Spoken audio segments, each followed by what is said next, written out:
RS Bengali क्लासरूमे सकलके स्वागत। आजकेर भिडियोते आमी पश्चिमबंग मध्यशिक्षा पर्षदेर अंतर्गत नवम श्रेणीर भूगोल पाठ्य बोइयेर प्रथम अध्याय जे अध्यायटिर नाम रयेछे ग्रहरूपे पृथिवी, एई अध्यायेर चारटी बड़ो प्रश्न निये आलोचना करब, जेटा एई अध्यायेर सबथेके बेशी गुरुत्वपूर्ण प्रश्न एबं पश्चिमबंगेर प्राय सबकटा स्कूल थेकेई एई चारटी प्रश्नेर मध्य थेके कोनो ना कोनो प्रश्न परीक्षाय दिये थाके।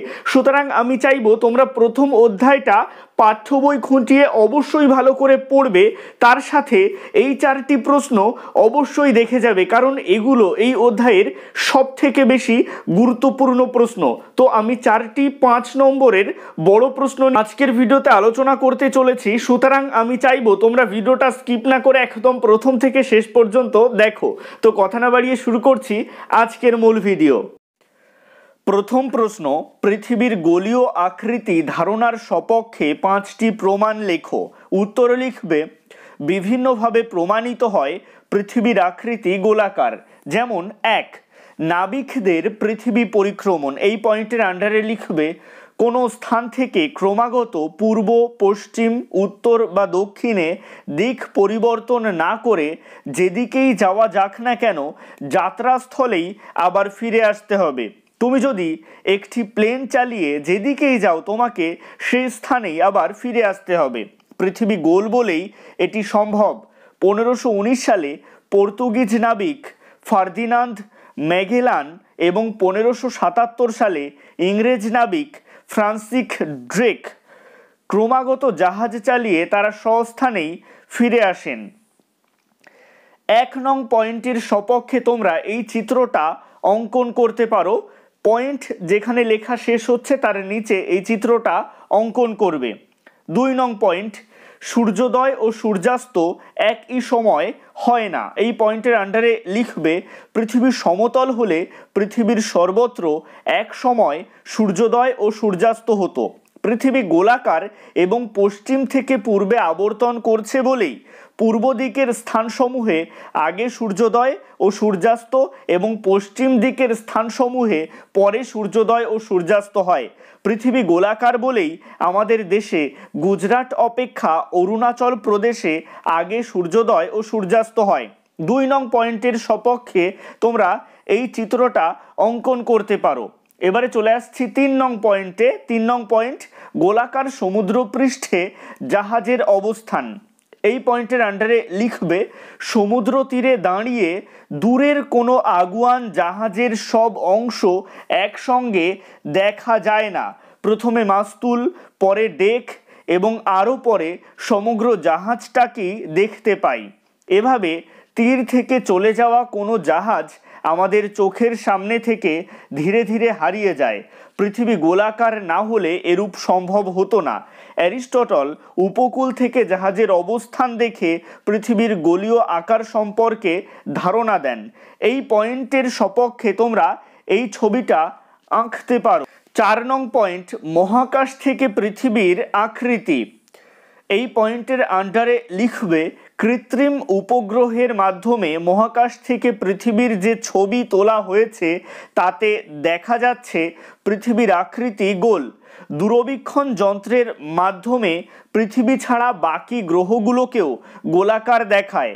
অতএব সূর্য থেকে একইভাবে সৃষ্ট বাকি গ্রহগুলি সমেত পৃথিবীও গোলাকার হয়েছে। এই ধারণার সপক্ষে তোমরা এই চিত্রটা অঙ্কন করতে পারো। এক্ষেত্রে তোমরা একটা বৃত্ত আঁকবে।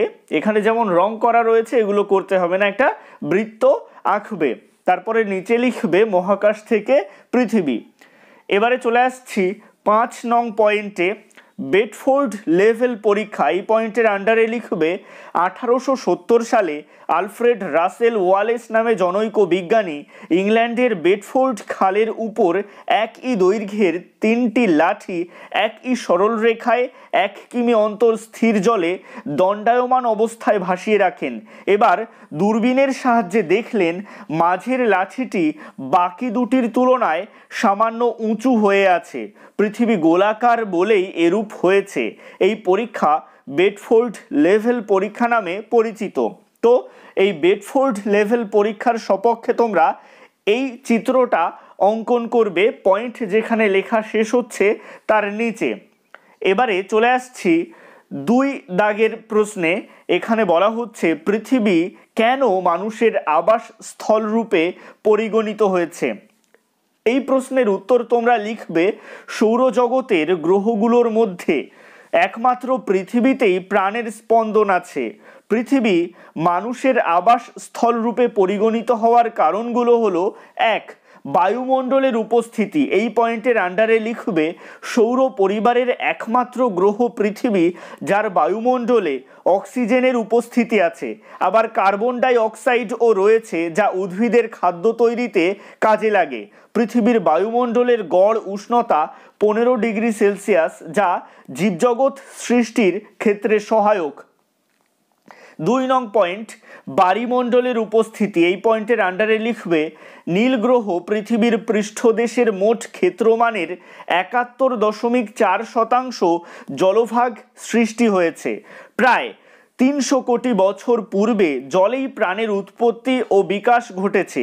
উষ্ণতা নিয়ন্ত্রণে সাহায্য করেছে জল। জীবের বিপাক ক্রিয়া জল ছাড়া সম্ভব নয়। 3 নং পয়েন্ট শিলামণ্ডল ও মৃত্তিকার উপস্থিতি।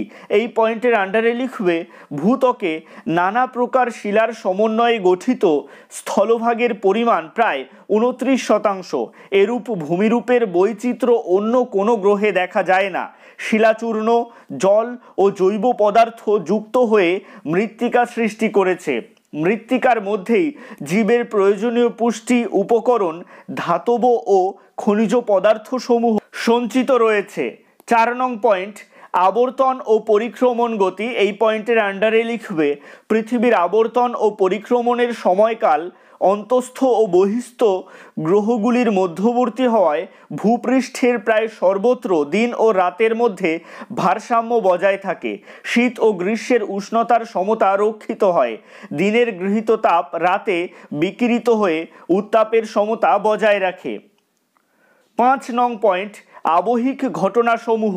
এই পয়েন্টের আন্ডারে লিখবে পৃথিবীর নানান স্থানে নিয়মিত বৃষ্টিপাত, বায়ুপ্রবাহ, আর্দ্রতা, বায়ুচাপ, মেঘাচ্ছন্নতা ইত্যাদি আবহিক ঘটনাসমূহ পৃথিবীতে প্রাণের স্পন্দন ঘটিয়েছে। প্যারা চেঞ্জ করে একসাথেই লিখবে। পরিশেষে বলা যায় উপরিউক্ত বিষয়গুলির পাশাপাশি শিলামণ্ডল, বায়ুমণ্ডল ও বায়ুমণ্ডলের মধ্যে গভীর সম্পর্ক আছে বলেই পৃথিবীতে উদ্ভিদ ও প্রাণীজগৎ নিয়ে জীবমণ্ডলের সৃষ্টি হয়েছে, যে জীবমণ্ডলের সর্বশ্রেষ্ঠ জীব মানুষ। 3 দাগের প্রশ্ন পৃথিবীর অভিগত গোলীয় আকৃতির ধারণার সপক্ষে 5টি প্রমাণ দাও।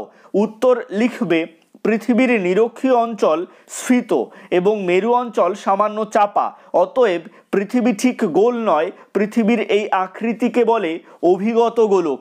পৃথিবীর অভিগত গোলক আকৃতির প্রমাণগুলি হলো: 1. পৃথিবীর নিরক্ষীয় ও মেরু ব্যাস এবং পরিধির পার্থক্য। এই পয়েন্টের আন্ডারে লিখবে পুঙ্খানুপুঙ্খ বিশ্লেষণ করে দেখা গেছে মেরু ব্যাস অপেক্ষা নিরক্ষীয় ব্যাস 43 কিমি দীর্ঘতর, মেরু পরিধি অপেক্ষা নিরক্ষীয় পরিধি 51 কিমি বেশি দীর্ঘ। অতএব নিরক্ষীয় অঞ্চল স্ফীত এবং মেরু অঞ্চল চাপা। পৃথিবীর আকৃতি অভিগত গোলক। 2 নং পয়েন্ট নিরক্ষীয় অঞ্চল ও মেরু অঞ্চলের ওজনের পার্থক্য। এই পয়েন্টের আন্ডারে লিখবে ভূপৃষ্ঠের যে অংশ পৃথিবীর কেন্দ্রের যত কাছে সেখানে অভিকর্ষজ বল তত বেশি। নিরক্ষীয় অঞ্চল স্ফীত বলেই এটি পৃথিবীর কেন্দ্র থেকে দূরে রয়েছে, ফলে এই অঞ্চলে বস্তুর ওজন কম হয়। আবার মেরু অঞ্চল চাপা বলে এটি পৃথিবীর কেন্দ্রের কাছে আছে, তাই এই অঞ্চলের অভিকর্ষজ বল বেশি, ফলে বস্তুর ওজনও বেশি। 3 নং পয়েন্ট দোলক ঘড়ির পরীক্ষা। এই পয়েন্টের আন্ডারে লিখবে 1671 সালে ফরাসি বিজ্ঞানী জাঁ রিচার লক্ষ্য করেন তার দোলক ঘড়িটি দক্ষিণ আমেরিকার কেইন দ্বীপে প্রায় 2 মিনিট 30 সেকেন্ড ধীরে চলেছে, অথচ ওই ঘড়িটি প্যারিসে ঠিক সময় দিত। কেন এরূপ ঘটত তার উত্তর তিনি পান 1686 সালে যখন নিউটন তার তৃতীয় মহাকর্ষ সূত্র আবিষ্কার করেন। নিউটনের সূত্র অনুযায়ী পৃথিবীর যে বস্তু কেন্দ্রের যত কাছে সেখানে পৃথিবীর আকর্ষণ ক্ষমতা তত বেশি। এই নিয়ম অনুযায়ী দোলক ঘড়ি কেইন দ্বীপে ধীরে এবং প্যারিসে ঠিক সময়ে চলে। 4 নং পয়েন্ট, নক্ষত্রের উন্নতি কোণে পার্থক্য। এই পয়েন্টের আন্ডারে লিখবে নিরক্ষরেখা থেকে কোনো নক্ষত্রকে যদি উত্তর বা দক্ষিণ দিগন্তের উপর দেখা যায় তবে নিরক্ষরেখা থেকে ওই নক্ষত্রটির দিকে 111 কিমি বা 69 মাইল এগোলে নক্ষত্রটিকে 1 ডিগ্রির উপরে দেখা যায়। কিন্তু মেরু থেকে ঠিক একইভাবে 111 কিমি বা 69 মাইল এগোলে কোনো নক্ষত্রকে 1 ডিগ্রির কম সরতে দেখা যায়। সুতরাং এ থেকেও প্রমাণিত হয় মেরু অঞ্চলের তুলনায় নিরক্ষীয় অঞ্চল বেশি গোলীয়। 5 নং পয়েন্ট, একই দ্রাঘিমা বরাবর দুটি অক্ষরেখার মধ্যে দূরত্ব। এই পয়েন্টের আন্ডারে লিখবে পৃথিবী অভিগত গোলক বলেই একই দ্রাঘিমা বরাবর দুটি অক্ষরেখার মধ্যে দূরত্ব সব স্থানে সমান হয়নি। এই প্রমাণগুলো থেকে একথা স্পষ্ট হয় যে পৃথিবীর আকৃতি সম্পূর্ণ গোলাকার নয়, এটা অভিগত গোলক। 4 দাগের প্রশ্ন, জিপিএস এর ব্যবহারগুলো লেখো। উত্তর লিখবে মহাকাশে প্রেরিত কৃত্রিম উপগ্রহের মাধ্যমে ভূপৃষ্ঠের কোনো স্থানের অবস্থান নির্ণয়ের পদ্ধতি জিপিএস নামে পরিচিত। বর্তমানে বিভিন্ন ক্ষেত্রে এর ব্যবহার করা হয়, যেমন 1 নং পয়েন্ট, যান চলাচল। এর আন্ডারে লিখবে বিমানে এই যন্ত্র রাখা থাকে যা বিমান চলাচলের সাহায্য করে। জাহাজ, স্টিমার, এমনকি নৌকাতেও এই যন্ত্র রাখা হয় যা দিয়ে নাবিক সঠিক অবস্থান জেনে নিতে পারে। মোটর গাড়ি, মোটর সাইকেলে এই যন্ত্র রাখা হচ্ছে। এই যন্ত্র দিয়ে অপরিচিত গন্তব্যস্থল, রাস্তার দূরত্ব, রাস্তায় কোনো বাধা বিপদ আছে কিনা জানা যায়। জরিপকার্য ও মানচিত্র। এই পয়েন্টের আন্ডারে লিখবে জিপিএস রিসিভার এর সাহায্যে যে কোনো স্থানের উচ্চতার আপেক্ষিকতা সম্পর্কে ধারণা পাওয়া যায়। জরিপকার্য ও মানচিত্র তৈরিতে এই যন্ত্র অসম্ভব কার্যকরী। এবারে চলে আসছি 3 নং পয়েন্টে। 3 নং পয়েন্ট করবে উদ্ধার কাজ।